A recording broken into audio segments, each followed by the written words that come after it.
Usai pengumuman kenaikan gaji para hakim Indonesia mencapai 280% oleh Presiden Prabowo Subianto, Menteri Koordinator Bidang Hukum Hak Asasi Manusia, Imigrasi dan Pemasyarakatan, Yusril Iza Mahendra menegaskan, kenaikan tersebut tidak hanya terjadi di lembaga kehakiman saja.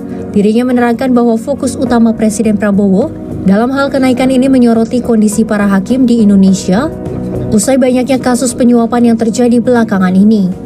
Sebelumnya, Presiden Prabowo menaikkan gaji para hakim hingga 280% tersebut terurai dari golongan hakim baru dan golongan terbawah.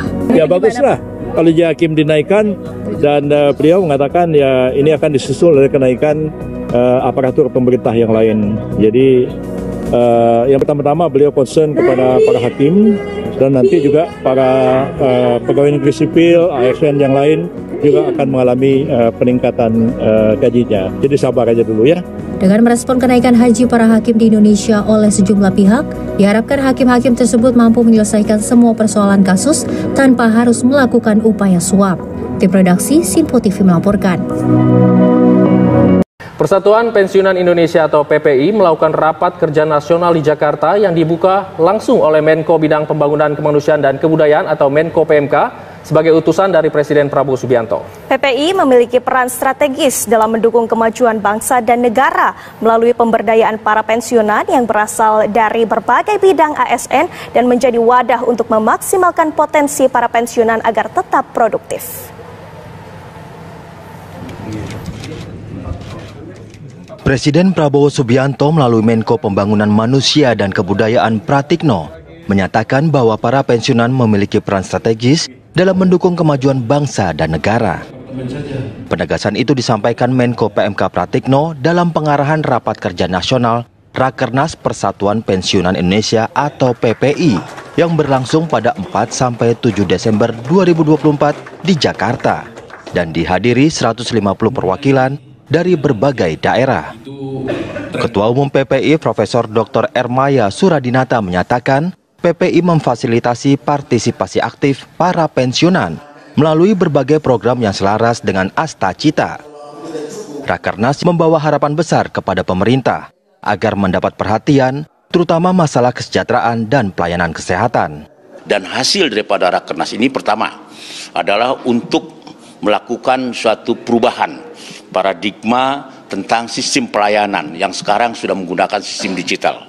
Nah, tentu yang kedua adalah kaitannya dengan reformasi birokrasi yang selama ini dilakukan oleh para pensiunan, kemudian sekarang dilakukan oleh generasi-generasi yang sekarang. Ini harapan besarnya adalah memberikan pelayanan yang lebih singkat, lebih cepat, sehingga nantinya masyarakat merasa dilayani dengan cepat dan baik, tanpa ada pungutan-pungutan. Harapan besarnya adalah mereka yang sudah pensiun ini, pengabdiannya tidak pernah berhenti, tapi tolonglah diperhatikan dalam hal pelayanan kesehatan. Misalnya BPJS-nya, karena sudah pensiunan, dianggap wah itu belakangan aja, karena itu toh sudah dianggap sudah dibayarin. Tidak demikian, harusnya diprioritaskan. Kenapa? Karena usia di atas 60 semua rata-rata. Ya. Yang kedua adalah juga fasilitas bagi daerah-daerah untuk memberikan infrastruktur tentang fasilitas bagi lanjut usia. Ini bagian daripada usaha kita memberikan pelayanan kepada para pensiunan. Kemudian juga tentu ya kalau pegawai negeri TNI, Polri semua naik, juga pensiunan juga bagi pensiunan TNI, pensiunan Polri, pensiunan ASN, pensiunan BUMN, ya harusnya juga dinaikkan. Nah, supaya mengikuti perkembangan ekonomi. PPI berdiri sejak 17 Maret 2022 yang merupakan wadah para pensiunan dari berbagai latar belakang. Saat ini, PPI memiliki 15 Dewan Pengurus Wilayah. Dari Jakarta, Politeknik Keuangan Negara STAN. Nah, karena ada 3 kelompok, pasti agak ada perbedaan policy. Makanya kalau kemarin diteliti yang protes itu yang 2A. Kenapa begitu? Karena yang protes kemarin mungkin ada yang ikut-ikutan menyuarakan simpati gitu. Tapi kenapa bukan dosen di UI? Kenapa bukan dosen tempatnya Pak Brian di ITB? Kenapa dosen di UGM? Yang protes adalah yang di 2A, beda dosen. Nah, kenapa begitu? Karena sebetulnya coba kita langsung ke ini kalau ringkasan udah selesai nih. Jadi 1 halaman 3 saya. Nah, ini dosen itu ada mendapatkan tadi ya gaji pokok, tunjangan melekat, dan tunjangan profesi. Ini diatur Undang-Undang 14 2005 tentang guru dan dosen bagi mereka yang sudah mendapatkan sertifikasi profesi. Makanya namanya tunjangan profesi. Begitu mereka mendapatkan profesional sertifikat, maka dapat tunjangan profesi. Guru atau dosen yang dapat sertifikasi besarnya adalah sebesar 1 kali gaji pokoknya. Jadi 3 tadi ya, gaji pokok, tunjangan melekat, dan tunjangan profesi. Di luar itu tergantung dosennya bekerja di perguruan tinggi mana, ada yang mendapatkan remunerasi. Ini istilah untuk perguruan tinggi PTNBH, perguruan tinggi negeri yang berbadan hukum. Tempatnya Pak Brian, ITB, UI, UGM, banyak itu jumlahnya.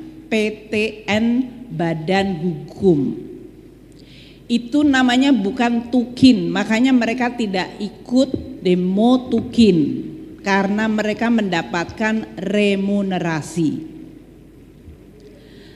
Tunjangan kinerja, dan oleh karena itu kenapa kita ada Ibu Menpan, diberikan kepada dosen yang bekerja di perguruan tinggi kementerian lembaga yang statusnya ASN di dalam kementerian lembaga tersebut. Jadi ada dosen yang tadi di Kementerian Kesehatan, dia dapat tukinnya sama dengan yang ada di tempatnya Kementerian Kesehatan. Kalau dia dosen di Kementerian Keuangan, dia tukinnya sama dengan tukin dari ASN Kementerian Keuangan. Dosen di dalam Kemenristek Dikti-Saintek ini menjadi agak rada sedikit bingung. Nanti saya sampaikan di slide selebihnya. Jadi tukin ini adalah yang diberikan oleh kementerian lembaga yang diatur dengan prinsip seperti yang disampaikan oleh Bu Menteri Pan-RB. Dia merupakan penghargaan terhadap ASN yang bekerja di kementerian lembaga untuk mencapai kinerja organisasi di kementerian lembaga tersebut untuk seluruh pegawainya. Makanya tukin di Kemenristek Kemendikti-Saintek itu diberikan kepada tenaga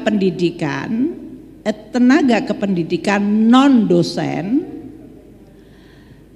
dosen pada kementerian lembaga yang kerja di kementerian lembaga yang sudah punya tukin seperti Kementerian Kesehatan, Kementerian Agama, Kementerian Keuangan, sebesar sama dengan tukinnya.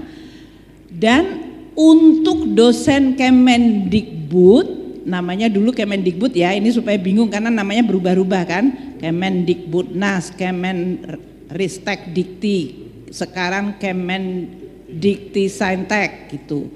Itu tidak diberikan tunjangan kinerja. Mereka mendapatkan tunjangan profesi. Kenapa bisa begitu? Kenapa dosen di bawah Kementerian Dikti-Saintek tidak diberikan tukin tapi hanya dapat tadi tunjangan profesi? Mari kita lihat sejarahnya. Ini bukan sejarah lama banget sih, baru sejarah terakhir. Gitu ya. Next, ini tadi saya sampaikan, tunjangan profesi dosen diberikan kepada dosen yang sudah certified. Waktu itu semua dosen termasuk dosen yang ada di Kementerian Dikbud dan kemudian menjadi Kementerian Ristek Dikti, kemudian menjadi Kemendikti Saintek. Kenapa sih dibawa kayak gitu Pak? Kira-kira oke. Ristek, Diktek, Ristek, ya udah bolak-balik. Itu untuk yang sudah bersertifikat mendapatkan tunjangan profesi. Nah, ini sebutkan di sini saja. Waktu itu para dosen mendapatkan tunjangan profesi. Mas, jangan jalan-jalan sendiri dulu. Tunggu sebentar. Sebelumnya. Nah, ngikutin dulu. Ketiga. Sebelum keempat. Nah, ini dulu sebentar. Jadi mereka mendapatkan tunjangan profesi bagi yang bersertified.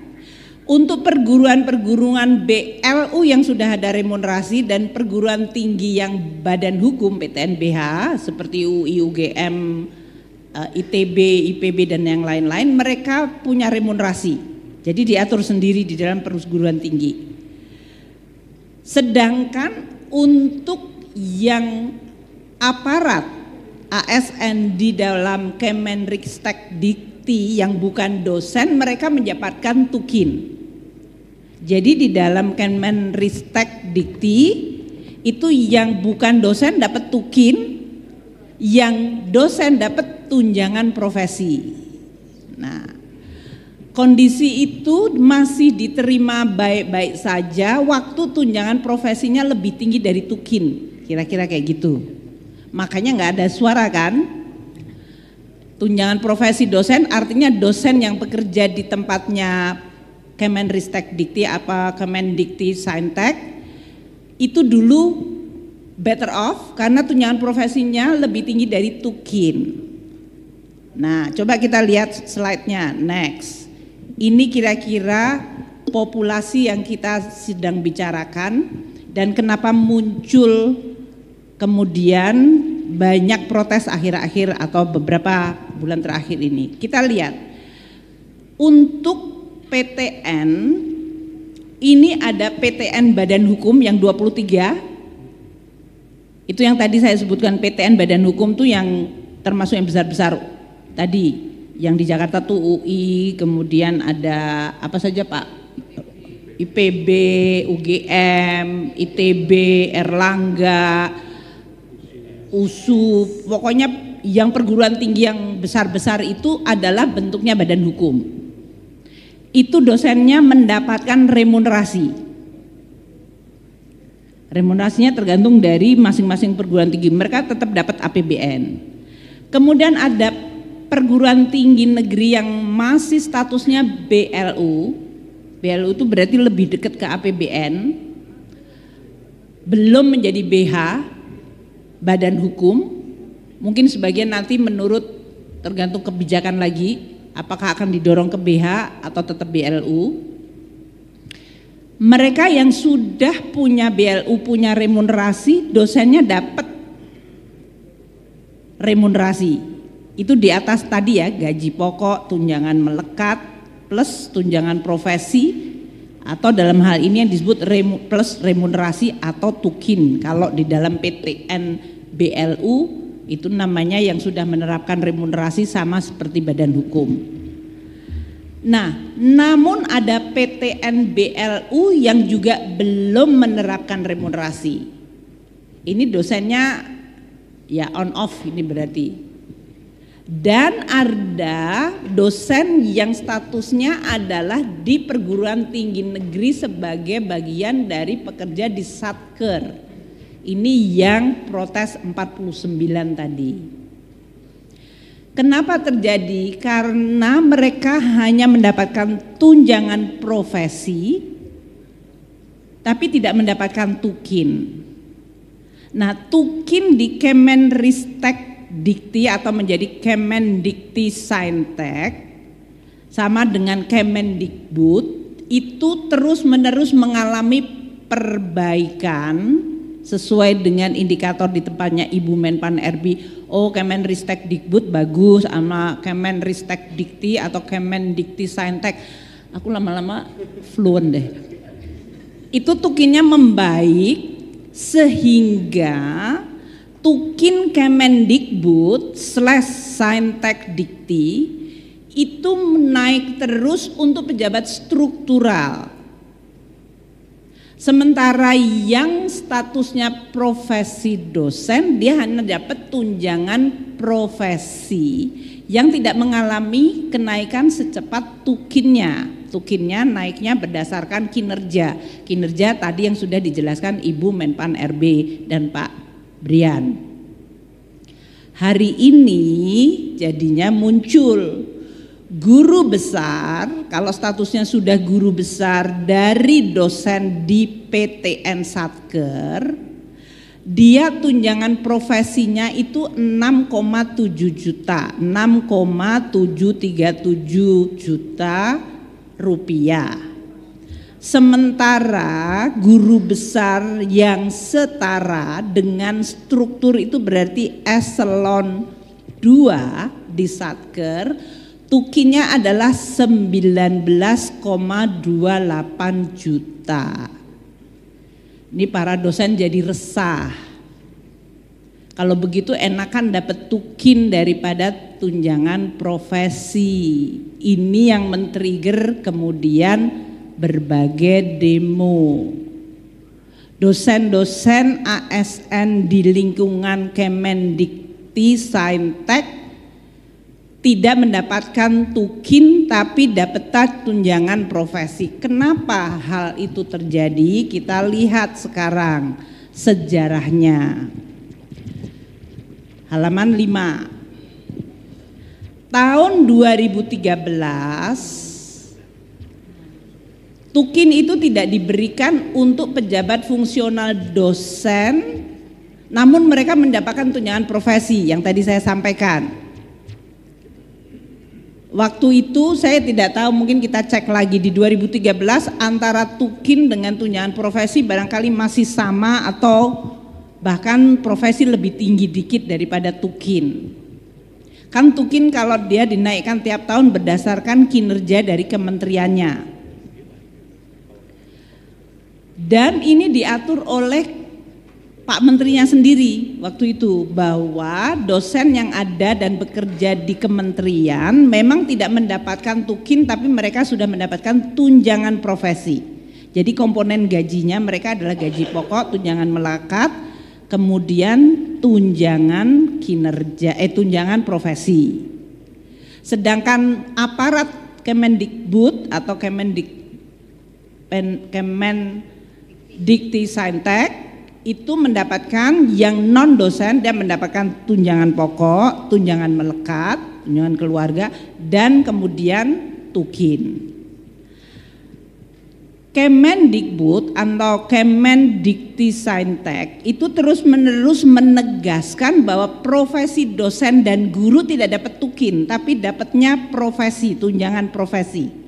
Itu sesuai dengan undang-undang. Jadi polisinya adalah untuk yang guru dan dosen, dia dapatnya adalah tunjangan profesi, bukan tunjangan kinerja.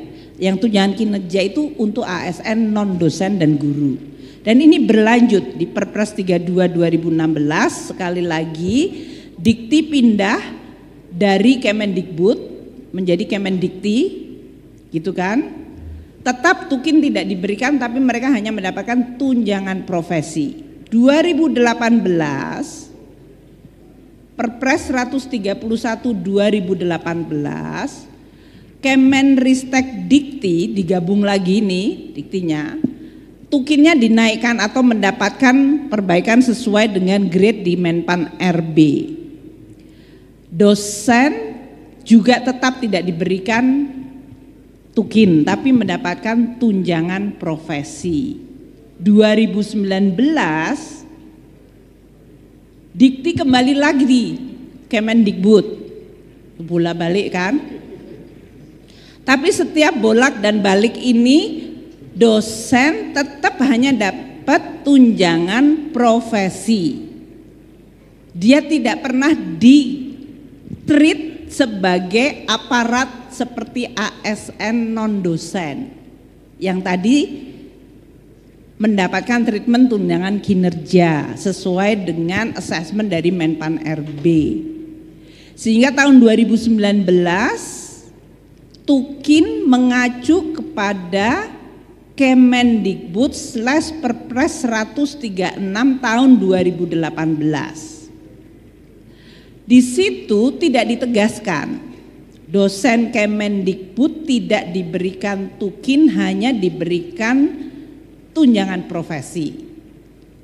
Sehingga memang ini dosen yang ada di lingkungan Kemendikbudristek yang tadi 83.969, mereka merasa saya dapat tunjangan profesi, dan waktu dilihat tukinnya di Kemendikbud atau Kemendiktissaintek naik terus, mereka menjadi worse off.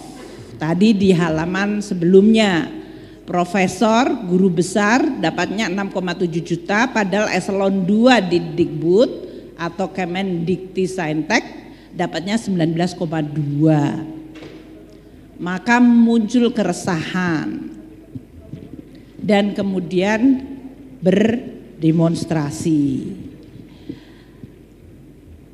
Inilah yang kemudian Bapak Presiden Prabowo meminta diperbaiki. Kami diminta memperbaiki, ini kami bertiga nih sekarang. Ini apa sih kisrah-kisruh itu?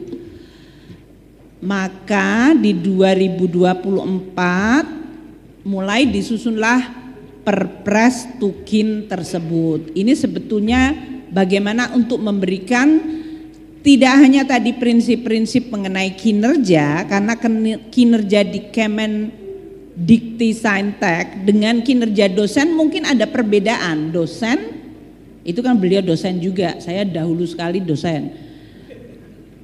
Beliau tahu kalau dosen itu ada tridharma perguruan tinggi, mengajar, meneliti, pengabdian masyarakat, dan berbagai hal yang ditugaskan menurut perguruan tinggi. Kalau sebagai kementerian pasti ada tugas yang agak berbeda. Makanya ini mungkin perlu nanti direkonsiliasi oleh teman-teman di Kemendiktissaintek tersebut. Tapi Presiden Prabowo telah meminta kita untuk memberikan aspek keadilan dan penghargaan. Karena tadi guru besar yang 6,7 dibandingkan eselon 2 yang kalau struktural dan fungsional disetarakan itu kira-kira sama, bedanya kan bisa 12 juta sendiri. Itu perlu dikoreksi. Maka Perpres 19/2025 dilahirkan, dikeluarkan atas instruksi Bapak Presiden Prabowo. Apa isinya dari Perpres 19/2025? Menyangkut tukin Kemendiktissaintek yang berhubungan terutama dengan tukin dosen tadi yang selama ini hanya mendapatkan tunjangan profesi. 1. Tukin diberikan kepada dosen ASN yang bekerja pada Satker PTN, Satker PTN BLU yang belum menerapkan remunerasi, dan lembaga layanan dikti. Ini saya ulangin ya, teknikal, tapi saya rasa mungkin wartawan yang mengcover di sini sudah cukup tahu. Moga-moga Pak Brian sudah tahu karena beliau menteri baru. Ada 31.066 dosen di lingkungan ini yang akan kena. 1. Satker PTN, perguruan tinggi yang statusnya adalah Satker, itu berarti kalau Satker itu kepanjangan tangan dari APBN, ujung terakhir kalau yang membelanjakan kira-kira. Makanya disebutkan satuan kerja. Dia merupakan bagian dari negara yang dibiayai semuanya oleh APBN. PTN, perguruan tinggi negeri, tapi statusnya adalah Satker, berarti anggarannya itu sepenuhnya dari Pak Menteri ini, dari kementerian ini. Ada 8.725 dosen. Dosen-dosen ini nanti yang akan dapat tukin dosen sama dengan tukinnya Kemendiktissaintek. Namun di luar itu ada PTN yang sifatnya sudah BLU Namun karena situasi kondisi mereka belum menerapkan remunerasi. Jadi ada PTN BLU yang sudah yang sudah melakukan remunerasi, dan ada PTN BLU yang belum menerapkan remunerasi. Ini biasanya kondisi perguruan tingginya lebih lemah dari sisi keuangannya. Tapi dia statusnya udah BLU. Kalau BLU itu agak jauh dikit. Kalau Satker itu di dalam badannya Kemendikti Saintek, di dalam badannya Pak Brian. Kalau BLU itu agak sedikit tapi masih berhubungan. BLU-nya di bawah beliau. Betul ya Pak ya?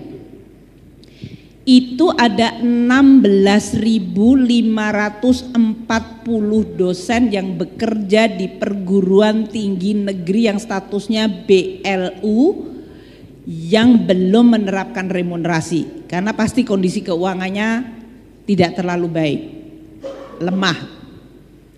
Kemudian juga di bawah Dikti ini ada lembaga layanan yang memperkerjakan dosen juga 5.801. Jadi ketiga kelompok dosen ini yang akan mendapatkan manfaat dari Perpres 19 2025. Mereka akan mulai mendapatkan tukin 31.066 dosen. Besarnya sebesar apa? Besarnya sama dengan tukin yang dibayarkan di Kemendikti Saintek. Antara struktural fungsional itu monggo Pak Menteri sama Bu Menpan RB. Guru besar itu setara dengan struktural yang mana, fungsional apa, itu monggo. Itu nanti bisa dijelaskan Pak Sekjen atau Pak Menteri. Jadi besaran tunjangan kinerjanya tergantung dari kelas jabatan dari dosen tersebut, ya. Namun karena dosen itu sudah mendapatkan tunjangan profesi, apabila tunjangan profesinya lebih besar, maka yang dibayarkan adalah tunjangan profesinya. Jadi mereka nggak dapat double dip, nggak dapat dua. Mereka harus milih antara tunjangan profesi atau tukin. Kalau tunjangan profesinya seperti yang tadi saya gambarkan, guru besar cuma dapat 6,7 juta, namun sebetulnya setara dengan eselon 2 yang dapat 19 juta, saya yakin dosennya milih yang tukin.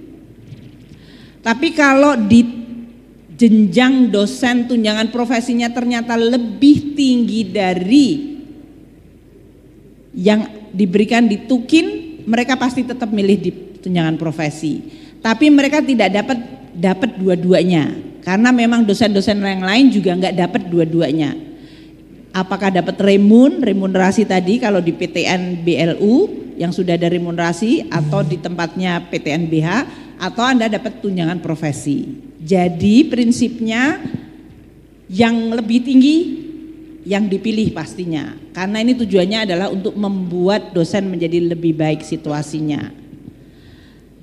Nah, dibayarkannya mulai kapan? Walaupun Perpres ini baru keluar di bulan April, untuk teman-teman dosen 31.066 ini Anda akan dapatnya mulai 1 Januari 2025. Karena nggak ada dosen, makanya nggak ada yang tepuk tangan.